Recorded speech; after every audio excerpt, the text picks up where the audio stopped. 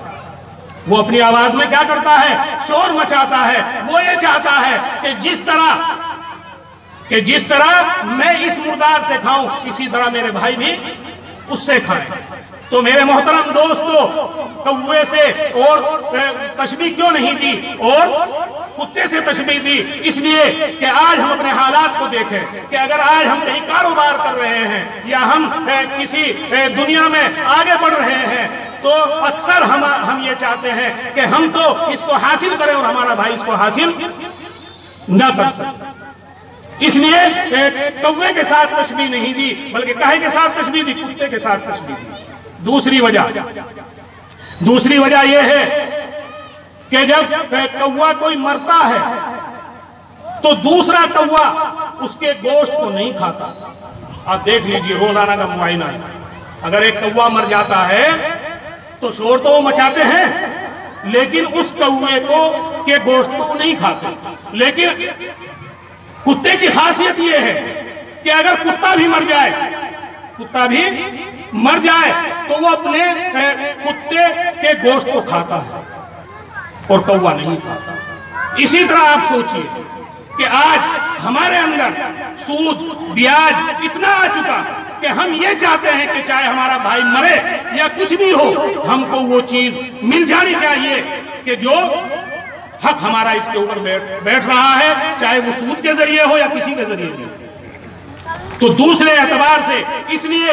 کتے کے ساتھ تشبیہ دی، کوے کے ساتھ تشبیہ نہیں دی کہ کوا اپنے بھائی کے گوشت کو نہیں کھاتا اور کتا اپنے بھائی کے گوشت کو کھاتا ہے۔ اور آج ہم اپنے بھائی کے خون کے پیاسے ہیں، اپنے بھائی کے مال کے پیاسے ہیں، اپنے بھائی کی عزت کے پیاسے ہیں۔ اس لیے اللہ کے رسول نے، نبی کریم صلی اللہ علیہ وسلم نے اس دنیا کے چاہنے والوں کو کتے کے ساتھ تشبیہ دی، کوے کے ساتھ تشبیہ نہیں دی۔ تیسری وجہ کہ کتے سے تشبیہ دی اور کوے سے تشبیہ نہیں دی یہ ہے کہ جب کوئی کوا مر جاتا ہے تو دوسرے کوے اس سے نصیحت حاصل کرتے ہیں کہ اس جگہ وہ کوے نہیں جاتے۔ آپ نے دیکھا ہوگا، کسان لوگوں کو اچھی طرح معلوم ہے کہ جب کسی کھیت کی وہ نگرانی کرنا چاہتے ہیں کووں سے تو اگر ایک کوا مار کر کسی لکڑی کے اوپر لٹکا دیا جائے اور ٹانگ دیا جائے تو دوسرے کوے اس کے قریب تک نہیں جاتے، یعنی اس سے نصیحت حاصل کرتے ہیں کہ کبھی ہم وہاں جائیں اور ہمارے بھی یہی حشر ہو جو اس کا ہو رہا ہے۔ لیکن کتے کے اندر یہ بات نہیں ہے، اگر کتا کہیں مر رہا ہے تو دوسرا کتا فوراً وہاں چلا جاتا ہے۔ آج دیکھ لیجئے کہ دنیا کے اندر ہم دیکھ رہے ہیں کہ آج مسلمانوں کا حال کہیں شام کے اندر، کہیں افغانستان کے اندر اور کہیں عراق کے اندر کیا ہو رہا ہے کہ ان کے بچوں کو یتیم کیا جا رہا ہے، ان کے اوپر ظلم و تشدد ہو رہا ہے، ان کے بیویوں کو بیوہ کیا جا رہا ہے، ان کے مالوں کو ختم کیا جا رہا ہے اور ہم ان سے نصیحت حاصل نہیں کر رہے کہ اگر ہمارا بھی یہی حال رہا وَمَنْ أَعْرَضَ عَنْ ذِكْرِي فَإِنَّ لَهُ مَعِيشَةً ضَنْكًا کہ جو قوم اللہ کے ذکر سے اعراض کرتی ہے اللہ ان کی زندگی کو تنگ بنا دیتی ہے۔ تو اسی طریقے سے کہ ہم کو نصیحت حاصل کرنی چاہیے دنیا کے حالات سے، لیکن ہم نصیحت حاصل نہیں کر رہے ہیں جس طرح کتا نصیحت حاصل نہیں کرتا۔ چوتھی وجہ یعنی اس دنیا کو کوے کے ساتھ تشبیہ نہ دینے سے کتے کے ساتھ تشبیہ دی گئی یہ ہے کہ کوے کو آپ نے دیکھا کہ اگر پورے دن وہ مردار سے کھاتا ہے تو شام کے وقت وہ اپنے گھونسلے کے اندر پہنچ جاتا ہے، اپنے مکان کے اندر واپس چلا جاتا ہے۔ لیکن کتا اگر وہ مردار کھا رہا ہے تو وہ اس مردار کو چھوڑ کر اپنے ٹھکانے پر نہیں جاتا بلکہ رات دن وہیں رہتا ہے۔ اسی طریقے سے سمجھیے کہ اگر ہم دکان کر رہے ہیں تو دن کے اندر تو دکان کے اندر ہم ہوتے ہیں اور رات کے اندر دکان ہمارے اندر ہوتی ہے، رات کے اندر دکان ہمارے اندر ہوتی ہے کہ جس طرح کتے کو یہ فکر ہے کہ اگر میں یہاں سے چلا گیا کہیں دوسرا بھائی اس کو نہ کھا جائے،